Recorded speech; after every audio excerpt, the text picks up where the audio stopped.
This is Madeline May from WCRD, and we have a great night. Brooklyn Nine-Nine will be back on. It premiered last Sunday. We have Melissa Fumero on the phone. She plays Detective Amy Santiago. Good morning, Melissa. Good morning. Oh, how pumped are you for this season of Brooklyn Nine-Nine? That opening episode had a surprise, Bill Hader. Yeah, big surprise. I'm so psyched for season 3. The scripts have just been so good. Our table reads have been absolutely hilarious. I'm really excited for fans to see these episodes. I can only imagine how much fun you have doing the show, because that's such an amazing cast of funny people that every day has to be fun. It really is. I mean, definitely everyone comes, with their A game, wanting to make the show really good and work really hard. But this cast gets along really, really well. We're a tight group.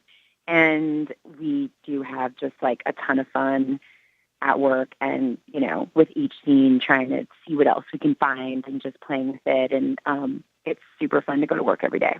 And Brooklyn Nine-Nine is not the only big show that you've worked on. You did Gossip Girl, you did The Mentalist, you were in this independent film called I Hope They Have Beer in Hell, and you know what? I hope they do too. And here we are, season 3, Brooklyn Nine-Nine. It's going strong. It is going so strong. I talked to Joe Lo Truglio, actually probably 2 years ago, when it was kind of first starting, and it was an eye-opener then. Yeah, I mean, definitely the success of the show has been the biggest blessing. I mean, all of us that do the show love the show and think that, we just love the stuff that we're doing on the show. And then to read that people are loving it with us and along for the ride and they're enjoying it and having fun is just, it's the ultimate prize. It's the best. And I hope it continues for a long time. And your character kicked off this season with some interesting things. Bill Hader came on. It was a little short-lived, if you know what I mean. And I think that you have something to do with that, why Bill Hader's not going to be on the show anymore. Tell us what happened in the last episode. Yeah, well, Bill Hader came in as their new captain, Seth Doserman, who was obsessed with efficiency, and he was quite the drill sergeant, kind of a nightmare for the squad. But he had some heart problems, and he caught Amy and Jake sort of making out, going at it in the evidence room, and it was so hot and heavy that they literally gave him a heart attack and he died. Gosh, I think that we were all kind of hoping Bill Hader would stick around for a little longer on the show, but that's also really funny. Yeah, it was, I think it was, when we read it, it was a big surprise. And it also just sort of raises stakes for the Vulture to walk in at the very end. And just when the squad didn't think it could get any worse, it does. I thought it was a really fun, exciting way to start the season. Yeah, I would agree. And aren't they trying to kind of hide their little love affair? So now what does this mean for them for the rest of the season? Yeah,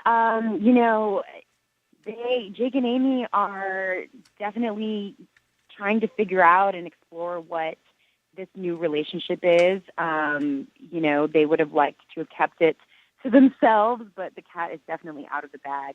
And they're coworkers, and they are, detectives that often team up together. So we'll definitely see them figuring out what that is. And there's so much going on at the precinct with now the Vulture being their captain, and there's a lot of stuff happening, and the stakes are really high. So they're sort of navigating their way.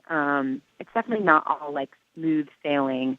But it's definitely really fun and funny to watch them and see them kind of figure out what this new relationship is. Do you think that you relate to your character in any way? Like, what ways do you, when you're playing your character, do you say, wow, this is what I would do, or this is what I would not do? Normally, hopefully, it's what I wouldn't do. But there's definitely, I've